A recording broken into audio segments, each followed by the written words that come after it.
So the last set of discussions related to terminal operations have to do with comparing, contrasting, reduce, and collect, because those are common reduction operations, terminal operations, and it's a little confusing at times which ones to select. So the key thing to remember is that terminal operations are intentionally designed to produce results in different ways. And the differences between what we're about to talk about are really important for parallel streams. They're less important for sequential streams.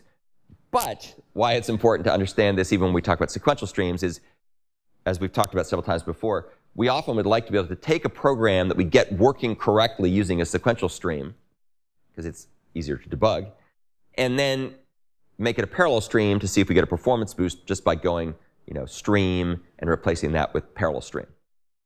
So if we don't understand what I'm about to talk about, we can get ourselves in all kinds of trouble thinking we're going to trivially change stream to parallel stream, because usually that's all it takes, that minuscule change of factory method.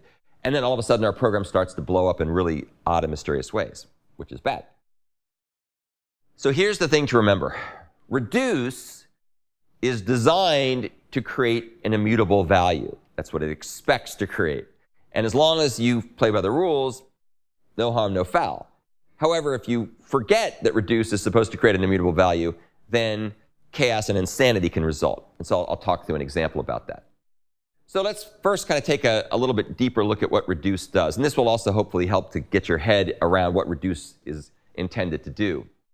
So here's our good friend, the factorial method, which, as you recall, is going to take, it's going to create a stream of n values, and it's going to go ahead and reduce them to a single value, which is n factorial.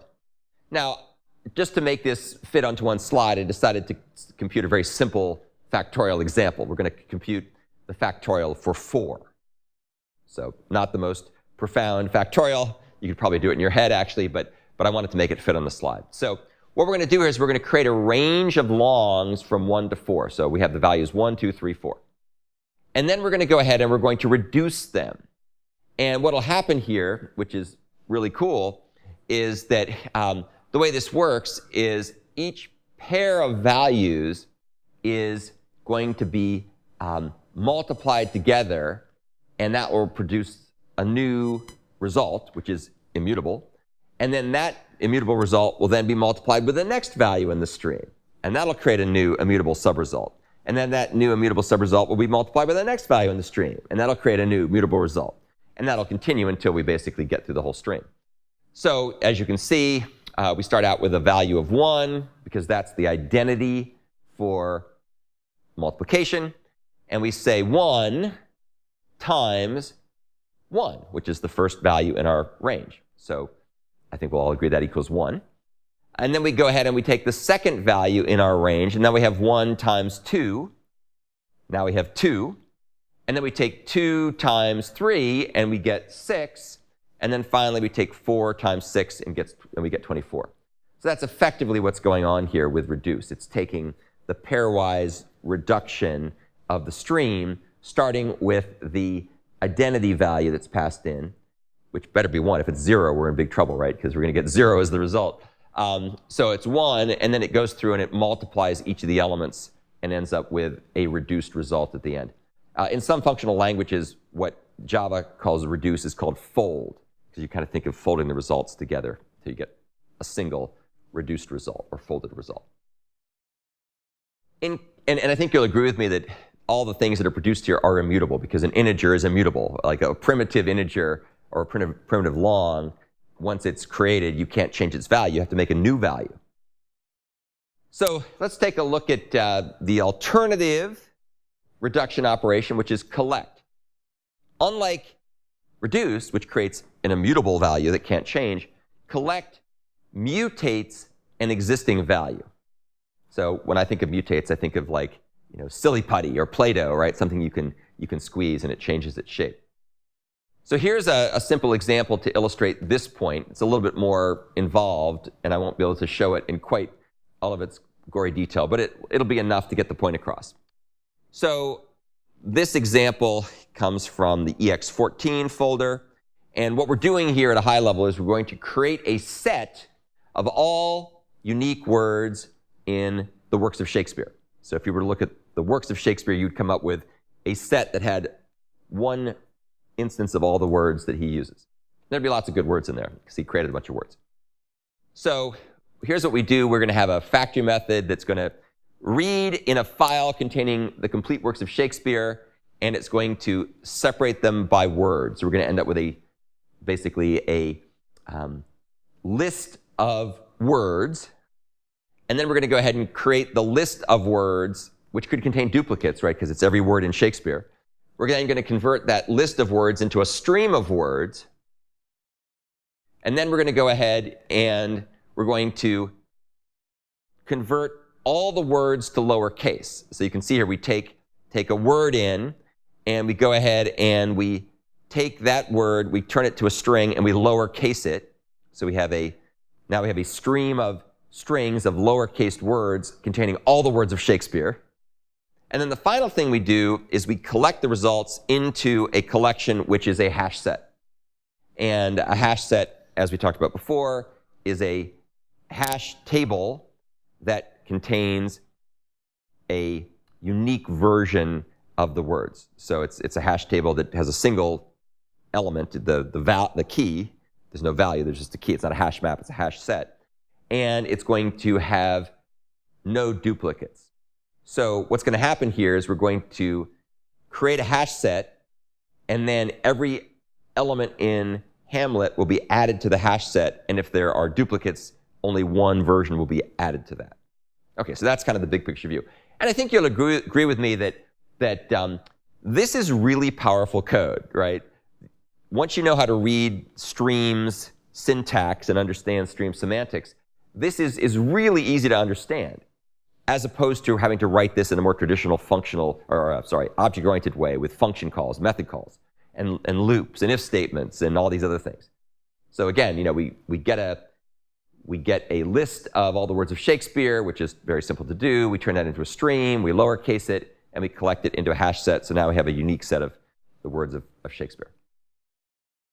Okay, so the key point of this is that collect mutates an existing value, and if you were to take a look sort of under the hood at how this was working, it would be essentially creating this collection and then adding the elements into it as it goes. But that works by mutating the set, right? Every time you add a new element into the set, it's adding the set, it's changing the set. We're not creating a new set every time, which would be ridiculously expensive in terms of computational overhead. So this is a mutated version. Now, at this point in the discussion, you now sort of know at a high level, reduce creates an immutable single primitive value, and we're all done. Collect mutates an existing value. It still may not be entirely clear why this matters. And it won't be until we talk about parallel streams where this will really start to matter. And when we get to parallel streams, we'll talk about this in detail, and you'll see that reduce, when used with parallel streams and a non-immutable collection, will cause chaos and insanity. So just keep that in the back of your head. We'll talk about that when we get around to talking about parallel streams. It's a little premature at this stage to go into that in detail because we haven't talked enough about parallel streams. Okay, any questions about this? So what's really, really cool about streams is, many-fold things. You can get the data and turn data into a stream. You can have a bunch of transformations, and then you can collect stuff together, and you can control the way in which the collection takes place. Now, up to this point, all of the examples I've been showing you have been using built-in collectors returned from a bounded, predefined set of factory methods that are part of the collections utility class. So we've talked about, toCollection, toMap, toList, toSet, grouping by. These are all factory methods that come pre-baked in the collectors utility class that can be used and will cover quite a wide variety of your collection needs. It'll turn out, again, which we'll talk about probably next week, that there are situations where you actually want to define your own custom collectors. And so there's mechanisms that are provided for you in Java Streams framework to do that. And there's some that are fairly simple, using some factory methods that can be used to create your own custom collectors. And then there's more advanced ways where you can actually implement the collector interface and then fill in a set of 5 different methods to control what kind of factory you use to create the right type of mutable result container. There's an accumulator method, there's a combiner method, there's a finisher method, there's a characteristics method. These are all cool things we'll talk about later. But for now, I'll just focus on the ones that are built into Java. Why this matters, the distinction between built-in collectors and custom collectors, is for, I think it's assignment 2B coming up, you'll have to implement a custom collector that works off of your array class that you wrote. So you have your array class, and you're going to write a custom collector that knows how to collect elements in an array into, or elements in a stream into an array. So you get a chance to actually practice with all this stuff and implement your own collector that's customized. Okay, so that's the end of this discussion. Like I said, we'll cover these topics in much more detail when we get to parallel streams later, and you'll really get a better understanding of how this stuff all works.